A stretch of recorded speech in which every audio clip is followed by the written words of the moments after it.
The afternoon sunlight streamed through the tall courthouse windows, casting long shadows across the worn wooden benches. At the very back of courtroom 302, a small figure sat perfectly still, her shoulders straight despite her nervousness. She was just 12 years old, wearing her favorite blue dress, the one her foster mom had bought her for special occasions, and holding a carefully folded piece of paper as if it were made of gold. The courtroom buzzed with the usual afternoon activities. Lawyers in pressed suits hurried back and forth, their shoes clicking against the polished floor. The court clerk shuffled papers, and somewhere in the distance, a phone rang with a muffled tone. But for our young protagonist, all these sounds faded into the background. Her entire world had shrunk down to the letter in her hands and the weight of what she was about to do. Her foster mother sat beside her, a kind-faced woman in her early 50s who smelled like fresh-baked cookies and always wore colorful scarves. Today's scarf was yellow, the color of hope, she told the girl that morning while helping her braid her hair. Every few minutes, she would give the girl's shoulder a gentle squeeze, a silent reminder that she wasn't alone. The girl ran her thumb along the edge of the letter for the 100th time. She'd spent 3 nights writing it, filling 4 pages with her neatest handwriting. The first 2 attempts had ended up in the trash, spotted with tears and crossed out words. But this one was perfect. She'd even asked her teacher to check for spelling mistakes, though she hadn't let anyone read what she'd written. From her seat, she could see Judge Rodriguez at the bench. The judge was working through the afternoon's cases with steady efficiency, but there was a gentleness in her voice when she spoke to the families before her. The girl had been watching carefully, trying to read the judge's expressions, looking for clues about what might happen when it was finally her turn. The past 3 years played through her mind like a flipbook of memories, some good, some difficult, all leading to this moment. 6 different houses, 6 different beds, 6 different sets of rules to learn. Some of the homes had been nice enough, with people who tried their best but just weren't the right fit. Others, well, she tried not to think about those too much. But everything had changed 6 months ago. That's when she met her current foster mom, and for the first time since losing her parents, something clicked. Here was someone who didn't try to make her forget her past or push her to be someone she wasn't. Instead, she found space to breathe, to remember, to grow. Her foster mom had cried with her when she found the old family photo album in her backpack. They'd spent an entire evening looking through it together, and instead of rushing her to put it away, her foster mom had helped her find a special place for it on her bedroom shelf. That was the night everything shifted. The night she first thought that maybe, just maybe, she could have a family again. The letter trembled slightly in her hands as she heard the clerk call the case before hers. Her heart was beating so fast she could feel it in her throat. The judge would ask her to speak soon, to tell everyone what she wanted. But how could she put all of these feelings into spoken words? That's why she'd written the letter, to make sure she didn't forget anything important, to make sure the judge understood everything in her heart. Her foster mom leaned over and whispered, "Are you ready, sweetheart?" The girl nodded, clutching the letter a little tighter. She was ready. After 3 years of feeling lost, after 6 homes, and countless nights wondering if she'd ever belong somewhere again, she was finally ready to take this chance. She didn't know if the judge would cry when she read the letter. That wasn't why she'd written it. She'd written it because it was the truth, her truth, and she needed Judge Rodriguez to understand exactly why this time, this home, this person was different. As the clerk called their case number, the girl stood up, her legs shaky, but her spirit determined. This was her moment, her chance to change her story, and that carefully folded letter would tell it better than she ever could out loud. The memory of that rainy Tuesday evening still haunts her dreams. She was doing homework at the kitchen table, the smell of her mom's famous chicken stew filling the house, while her dad watched the evening news in the living room. It was just another normal day, the kind you take for granted until they're gone forever. Her parents had promised to attend her school play that night. She was playing the lead role in her first ever performance, and they wouldn't miss it for the world. The rain was getting heavier, but her mom insisted they'd be fine. "We'll drive extra careful," she'd said, helping her daughter pack her costume into a plastic bag to keep it dry. The last thing she remembers about that evening is her mom kissing her forehead and her dad giving her one of his big bear hugs before they left her at her aunt's house. They were supposed to pick her up after the play. They never made it to the school. The police officer who came to the school auditorium tried to break the news gently, but how do you softly tell a 9-year-old that her whole world has crashed? Her aunt held her through that first horrible night, but with 3 kids of her own and mounting medical bills from her husband's illness, she couldn't take on another child permanently. That's how the foster care journey began. The first home was with an elderly couple who meant well but couldn't keep up with a grieving child's needs. She stayed there for 4 months, crying herself to sleep every night, clutching the only photo of her parents she had, a slightly creased family picture from their last summer vacation. The second home was worse. The foster parents treated her like a guest who had overstayed her welcome. Their own children would whisper about her at the dinner table, wondering aloud why she was so quiet, why she didn't just get over it already. She lasted 2 months there before her social worker noticed how withdrawn she'd become. The third home seemed promising at first. A single mom with 2 other foster kids, everyone sharing rooms and clothes and stories. But then the foster mom lost her job, and suddenly there were too many mouths to feed. Another move, another goodbye, another piece of her heart left behind. Homes 4 and 5 blurred together, a constant stream of new rules, new faces, new schools. She learned to keep her suitcase half-packed, to not get too attached to any place or person. She stopped putting up pictures in her temporary rooms. Why bother when you're just going to take them down again? Her social worker tried her best, always promising that the next place would be different. But after a while, the words started to sound hollow. The girl stopped believing in promises.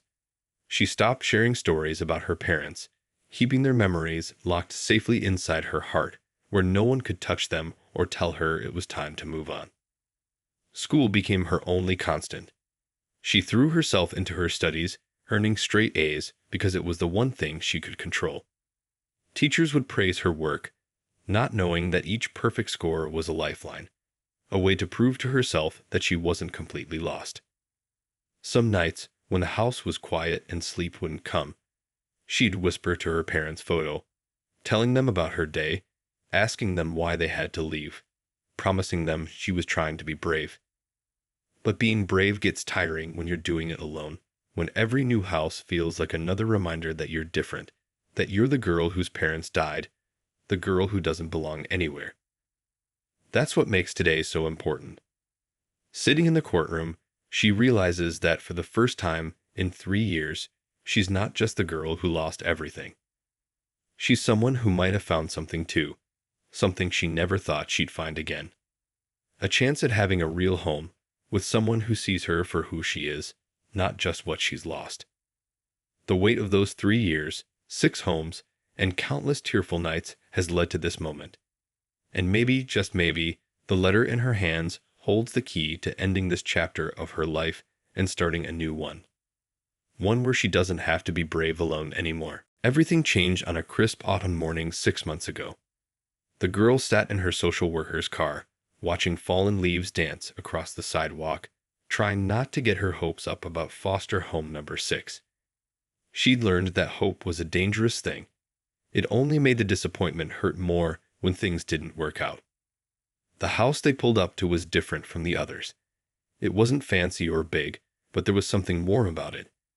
Flower pots lined the front steps, bursting with bright yellow and orange marigolds. Wind chimes tinkled softly in the breeze, and the smell of something baking wafted through the screen door. Her new foster mom stood on the porch, wearing an apron dusted with flour and a bright purple scarf wrapped around her hair. She didn't rush forward with fake enthusiasm like some of the others had. Instead, she simply smiled and said, "I've been waiting to meet you. Would you like to help me finish baking these cookies? That first afternoon set the tone for everything that followed. There were no forced conversations, no awkward attempts to make her feel instantly at home. Her foster mom seemed to understand that trust needs time to grow, like the herbs she tended in her kitchen window garden. The girl was given her own room, a cozy space with pale blue walls and a window seat perfect for reading. Make it your own, her foster mom had said, handing her a stack of colorful posters and some thumbtacks. Whatever makes you comfortable. When the girl hesitated to unpack her suitcase, her foster mom didn't push. The drawers will be here when you're ready, she'd said softly. Days turned into weeks, and slowly, almost without noticing, the girl began to let her guard down. Her foster mom had a way of making space for grief without letting it consume everything. When she found the girl crying over an old birthday card from her parents, she didn't try to distract her or tell her to be strong. Instead, she sat quietly beside her and asked, "Would you like to tell me about them?" That night, for the first time in 3 years, the girl shared stories about her parents. She talked about her dad's terrible jokes and how he always burned the toast, but ate it anyway. She described her mom's special dance moves and how she could make any bad day better with just a hug. Her foster mom listened, really listened, asking questions and laughing at the funny parts, wiping away her own tears at the sad ones. The real turning point came during a routine parent-teacher conference. The girl sat outside the classroom, expecting the usual discussion about her grades and quiet behavior. Instead, she overheard her foster mom talking proudly about how resilient she was, how impressed she was by her strength and determination. No one had ever talked about her that way before, like she was someone to be proud of, not just someone to be pitied. Little by little, the house began to feel like home. Her clothes found their way into drawers, books appeared on shelves, and her parents' photo took center stage on her bedside table. Her foster mom even helped her create a memory box, decorated with seashells and glitter, where she could keep special reminders of her parents. The birthday card, her mom's old scarf, her dad's favorite baseball cap. They fell into comfortable routines. Sunday mornings meant pancakes and silly dancing in the kitchen. Wednesday afternoons were for gardening, with the girl learning how to nurture seeds into sprouts. Every evening, they shared the day's rose and thorn, the best and hardest moments they'd experienced. When the girl finally worked up the courage to ask about making things permanent, her foster mom's eyes filled with tears of joy. "I've been hoping you'd want that too," she said, pulling her into a gentle hug. "You've brought so much light into this house." Now, sitting in the courtroom, the girl realizes that sometimes the best families aren't the ones we're born into, but the ones we find along the way. Her foster mom had shown her that it's possible to keep the love of her parents in her heart while making room for new love too. That's what she hopes to explain in her letter to the judge. How this amazing woman didn't try to replace her parents, but instead helped her build a bridge between her past and her future. The decision to write the letter came on a quiet Sunday evening, after a day spent making homemade pizza and playing board games. The girl sat at her window seat, watching the sunset paint the sky in shades of pink and orange, when something inside her clicked into place. She realized she wasn't just passing through anymore. This was where she wanted to stay. That night, she couldn't sleep. Her mind kept racing with all the little moments that had added up to this big decision. Like how her foster mom somehow knew exactly when to offer a hug and when to give her space. Or how she'd started calling this house home without even thinking about it. Or the way her foster mom had tears in her eyes when the girl got an A on her history project about family traditions. The next morning, over breakfast, she gathered all her courage and whispered the word that had been dancing on her tongue for weeks.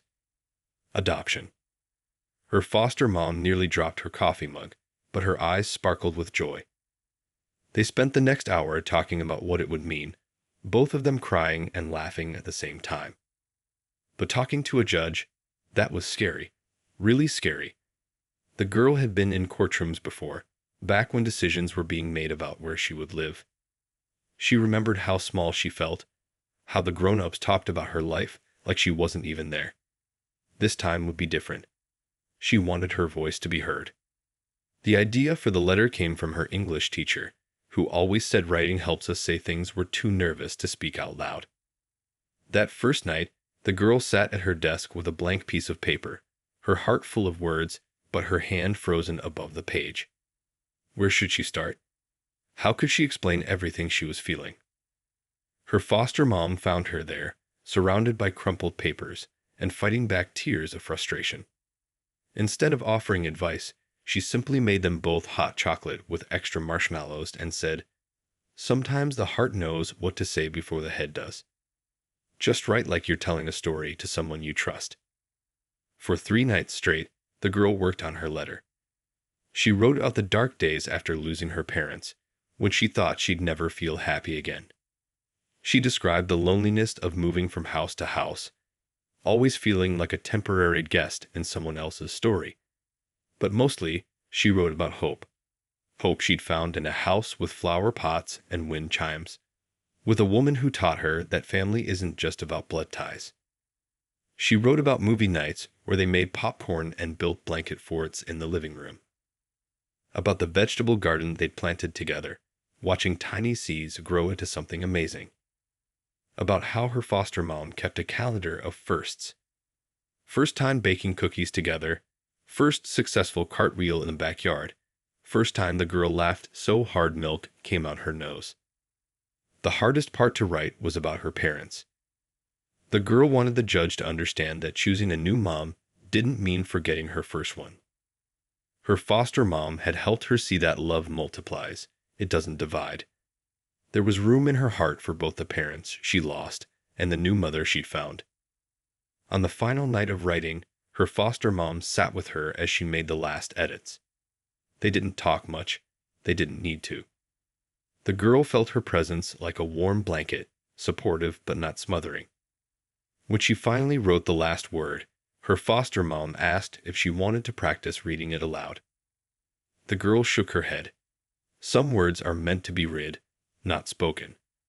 She folded the letter carefully, tucking it into an envelope she decorated with tiny drawn hearts.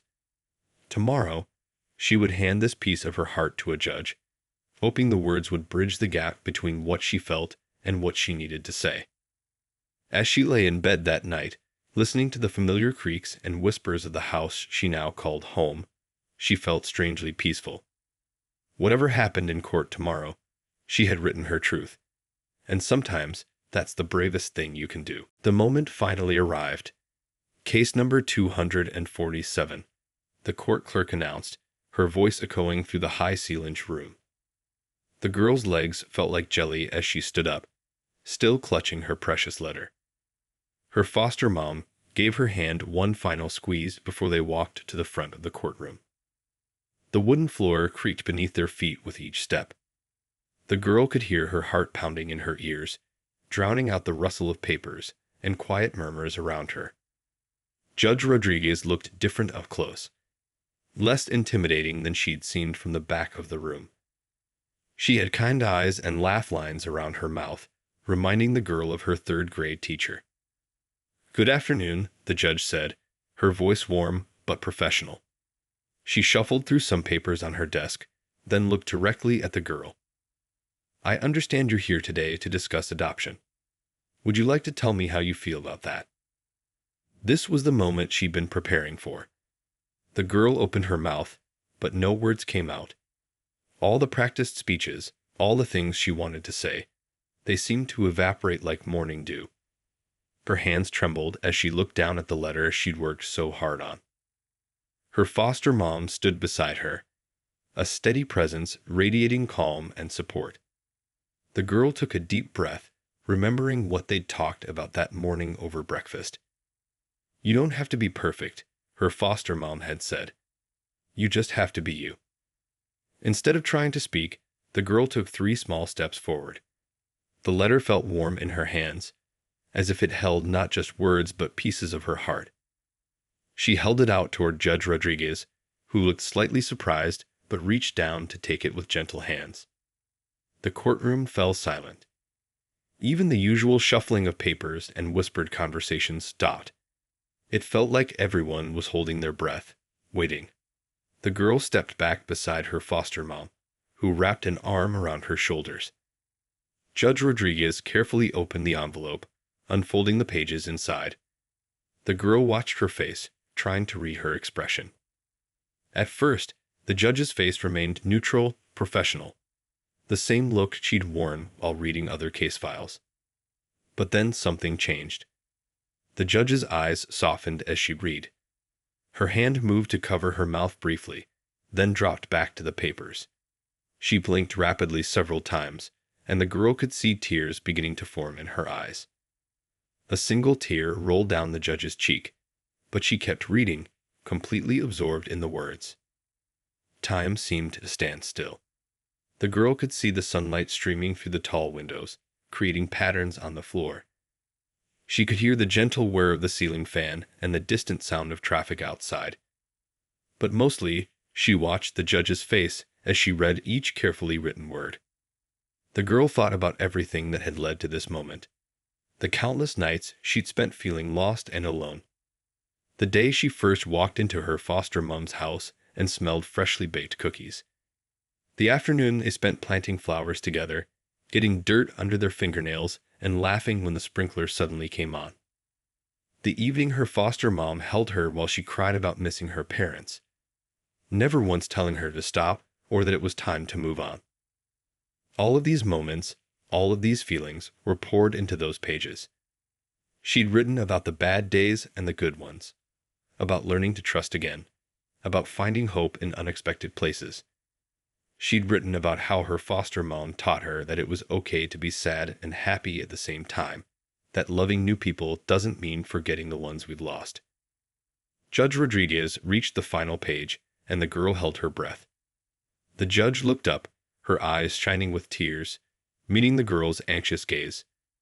For a moment, they just looked at each other.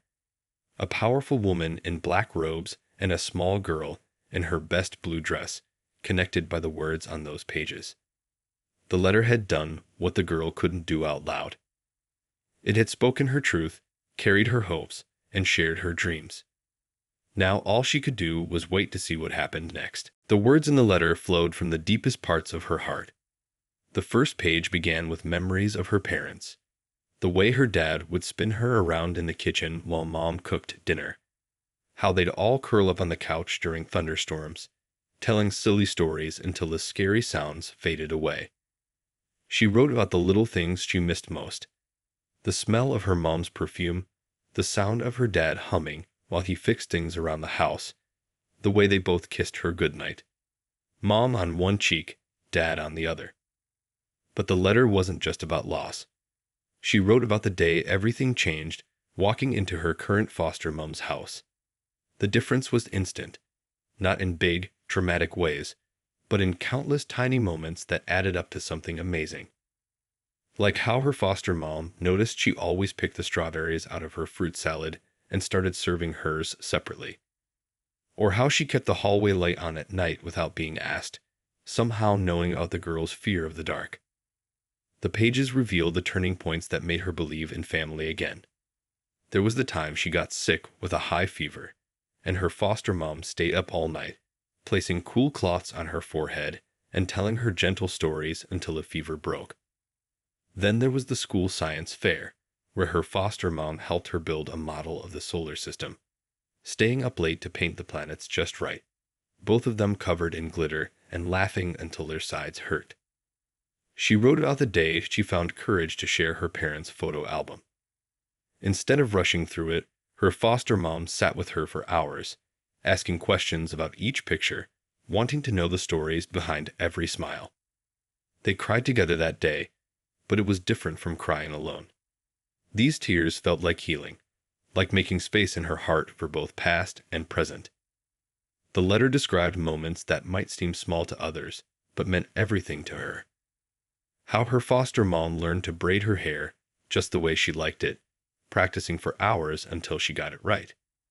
The way she'd leave little encouraging notes in her lunchbox on hard days. The time she surprised her with art supplies after noticing how much she loved to draw. but the most important part came near the end. She wrote about a special conversation they had while gardening one Sunday afternoon. "Love is like these flowers," her foster mom had said, hands deep in the soil. "Just because you plant new ones doesn't mean you have to pull up the old ones. They can grow together, making the garden even more beautiful." That's when she realized what family really meant. It wasn't about replacing what she'd lost. It was about growing something new while keeping her parents' memory alive in her heart. Her foster mom had shown her that it was possible to honor both: the parents who gave her life and the woman who helped her learn to live again. The final paragraphs were the hardest to write, but also the most important. She explained to the judge how her foster mom never tried to compete with her parents' memory. Instead, she helped create a special shelf in her room where she could keep their pictures and mementos.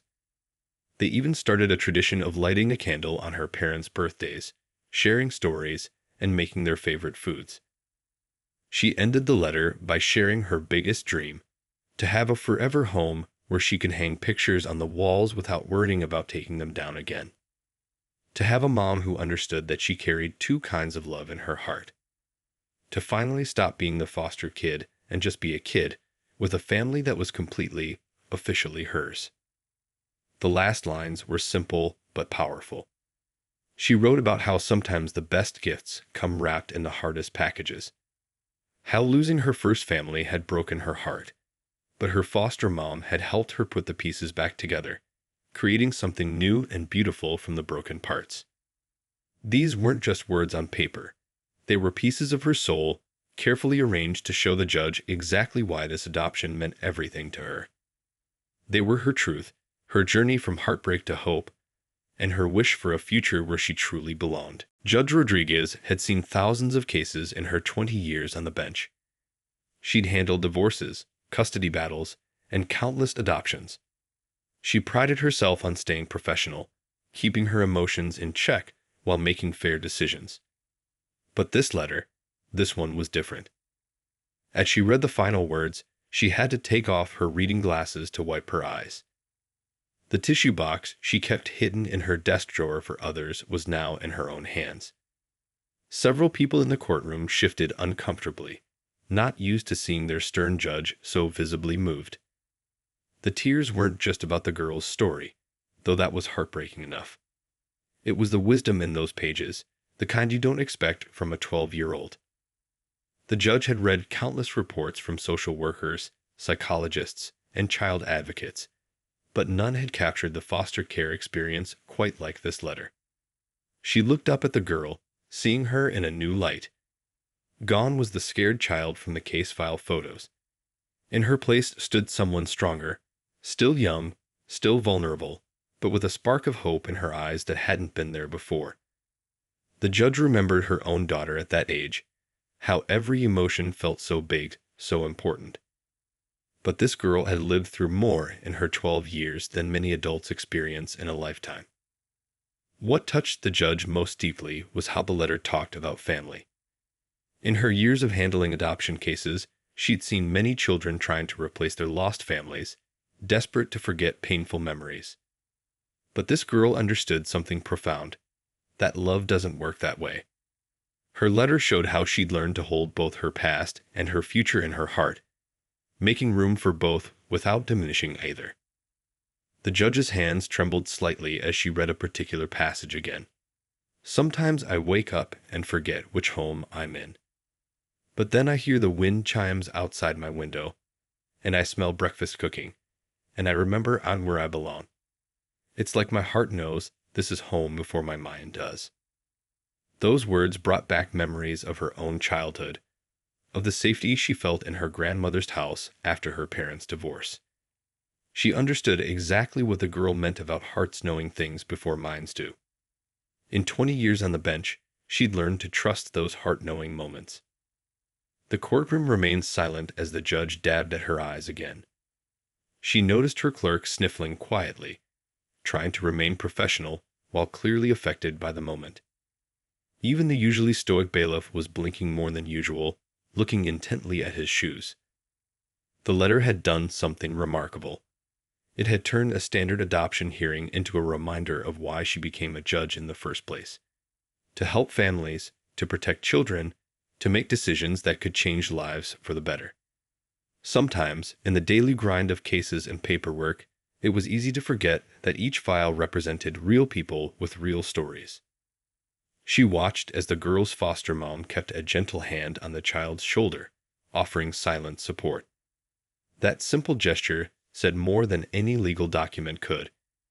It showed the kind of bond that couldn't be forced or faked, the kind that grew naturally, like the flowers in their garden that the girl had written about. Through her tears, Judge Rodriguez could see what needed to be done. Some cases required careful deliberation, weighing pros and cons, consulting precedents. But others, like this one, were clear as day. The truth was right there in front of her, in the letter's honest words, in the girl's hopeful eyes, in the foster mom's protective stance. The judge took a deep breath, composing herself. She had to maintain some professional dignity, after all. But she didn't try to hide her tears completely. Sometimes, she thought, it's important for people to see that justice has a heart, that the person behind the bench is human too. Judge Rodriguez carefully folded the letter and placed it on her desk. The courtroom remained perfectly still, everyone waiting to hear what she would say. She took a moment to gather her thoughts, looking at the young girl who had touched her heart with such honest words. In all my years serving on this bench, the judge began, her voice soft but clear, I've never received a letter quite like this one.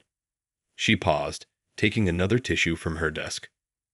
Most of the time, we adults think we know what's best for children. We read reports, we follow procedures, we check boxes.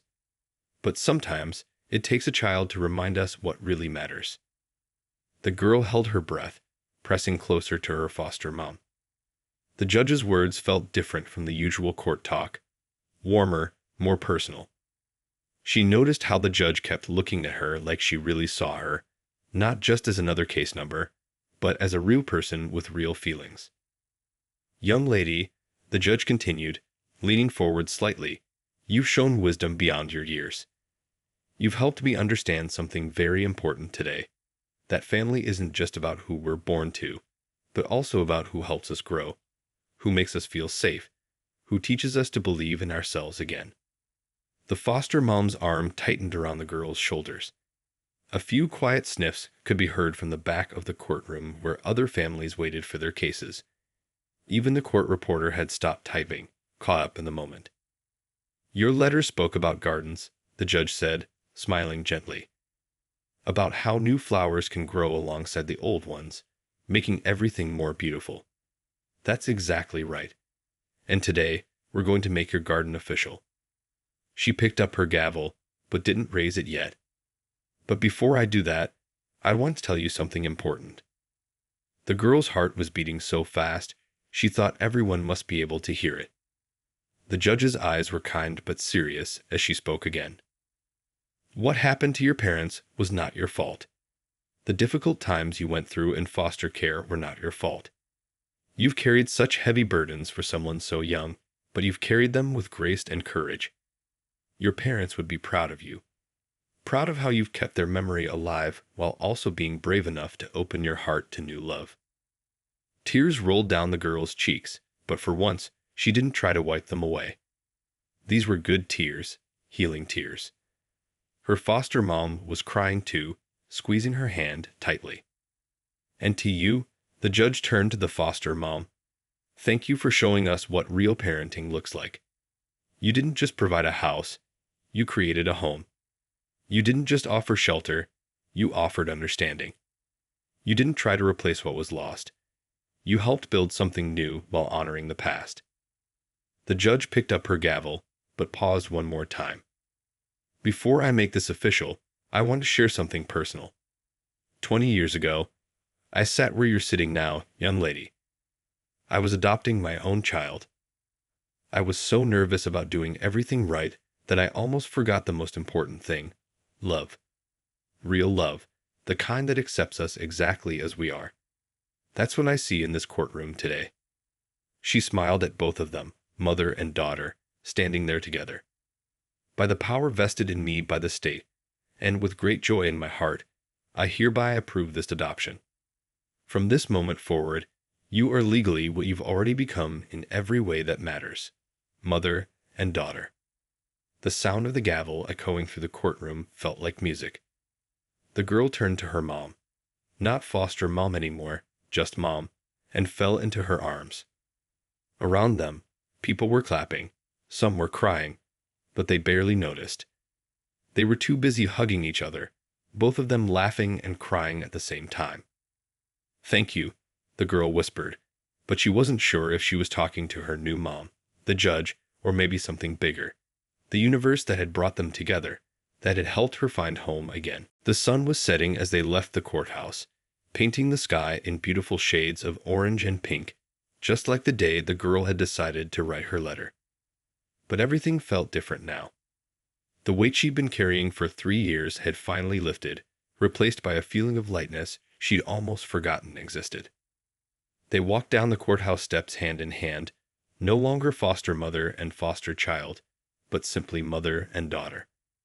The wind chimes from a nearby tree played a gentle melody, reminding them of the ones at home, their home, officially and forever now. "Can we get ice cream?" the girl asked, her voice still a bit shaky from all the emotions of the day. Her mom laughed, the sound warm and familiar. "Ice cream? For dinner? Well, I guess today isn't just any ordinary day, is it?" They found a small ice cream shop just around the corner. The girl ordered chocolate chip cookie dough, her favorite since she was little. Her mom got strawberry, and they sat on a bench outside, watching people walk by. Some smiled at them, probably noticing their dressed-up clothes and happy tears, maybe guessing they were celebrating something special. "You know what?" her mom said, wiping a bit of ice cream from the girl's chin with a napkin, just like moms do. "We should frame that letter. Would you like that?" The girl nodded, thinking about how those pages had changed everything. "Can we put it next to my parents' picture?" she asked. Her mom pulled her close, kissing the top of her head. "That's the perfect place for it." On the drive home, they talked about all sorts of things. What color to paint her room now that it was permanently hers, whether they should get a dog, her mom said they'd think about it, and what to plant in their garden next spring. They made plans like people who know they have all the time in the world together. Walking through their front door felt magical. Everything looked exactly the same. The slightly crooked welcome mat, the family photos on the walls, the smell of the cookies they'd baked yesterday. But it all felt different too. Better. Permanent.